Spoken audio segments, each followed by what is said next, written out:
Inside one of these paintings, and it's hard to see because we have this up here, but I'm going to point to it regardless. There's a painting here, an oil painting on the wall, and the painting is actually in the Spaniard collection right now. And what's lovely about seeing these paintings is there's paintings within paintings that we can identify and find.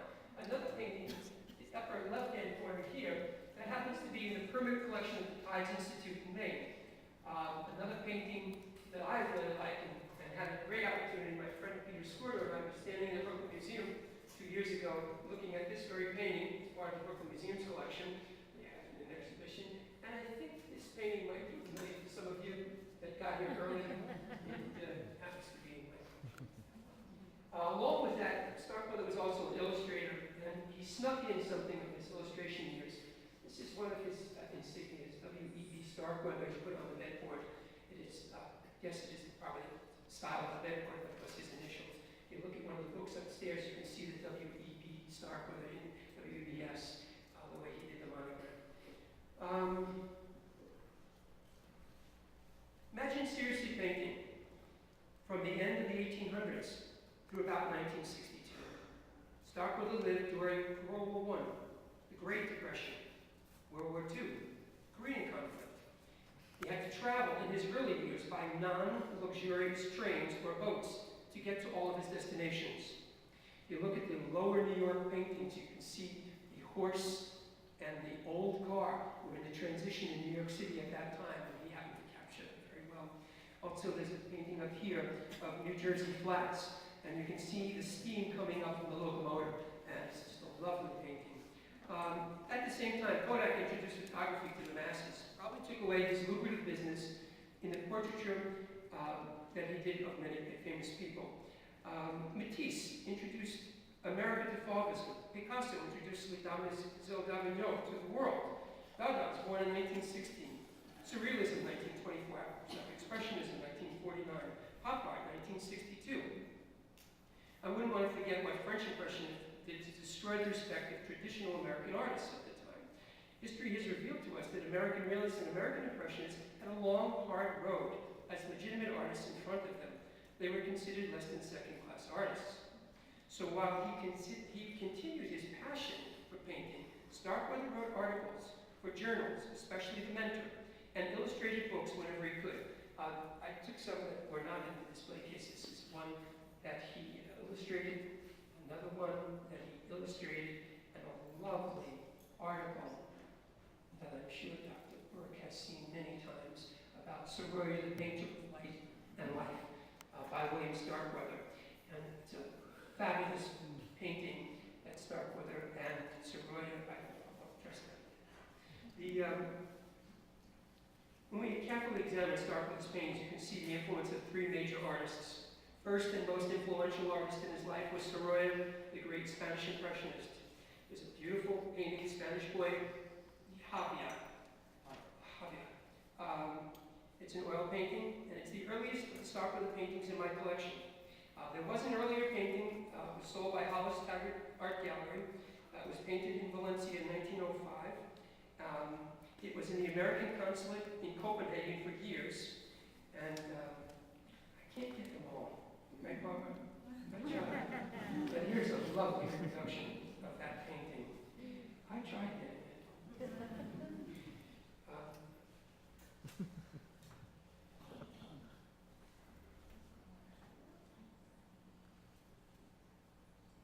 Starkweather saw a Sorolla painting in the Paris World Exposition of 1900.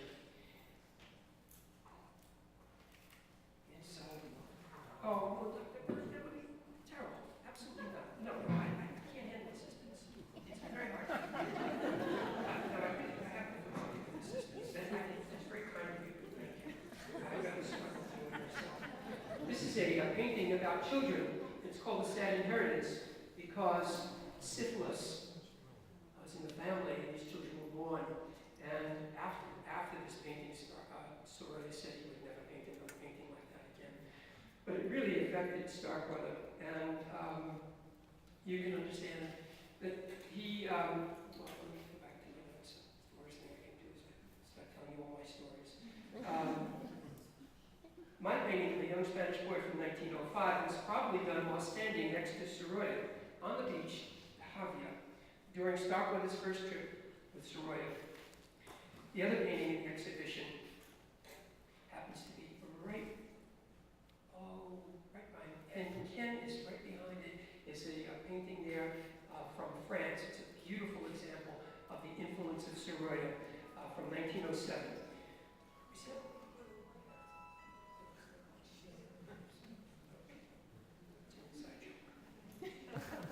When you actually see a Sorolla painting, you'll know why he's considered the greatest Spanish impressionist. His paintings can be seen in museums all over the world and at the newly renovated Hispanic Society in Manhattan.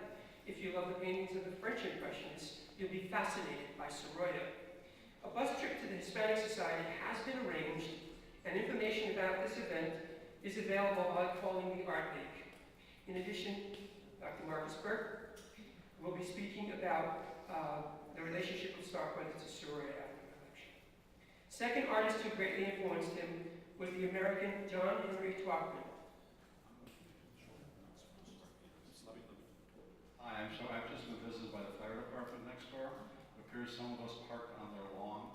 If you park on the fireman's lawn, please move your car right now because it won't be there when you leave. Okay? Thank you. Somebody move.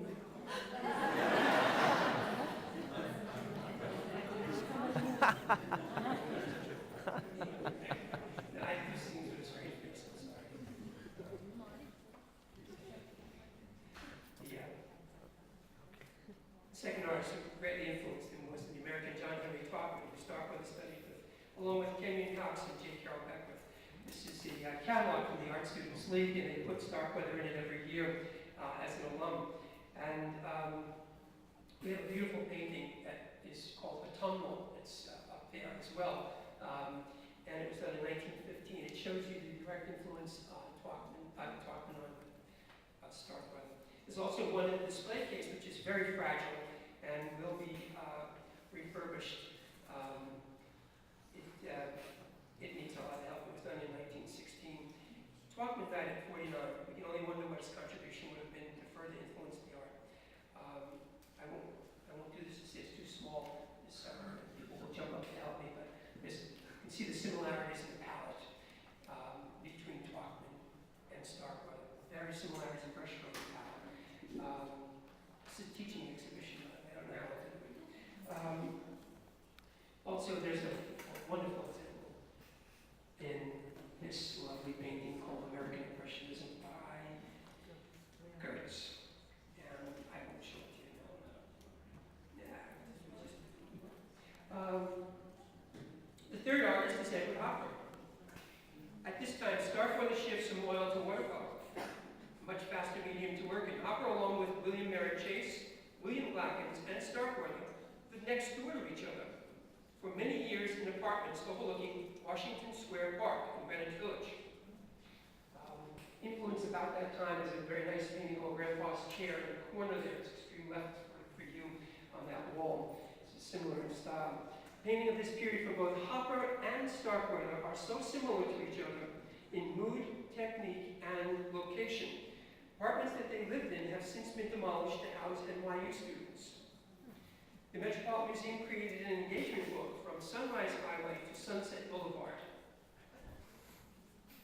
And in it, they show the relationship between Hopper, Blackens, and Starkweather. In the Smithsonian's collection, there are 60 images of, that were taken by a man named Peter A. Julie of Starkweather's work. And they show the strong comparison between Hopper and Starkweather. And I will try to do that again here, just to show you something I showed Dr. Burke earlier. This is it's a painting by a man named,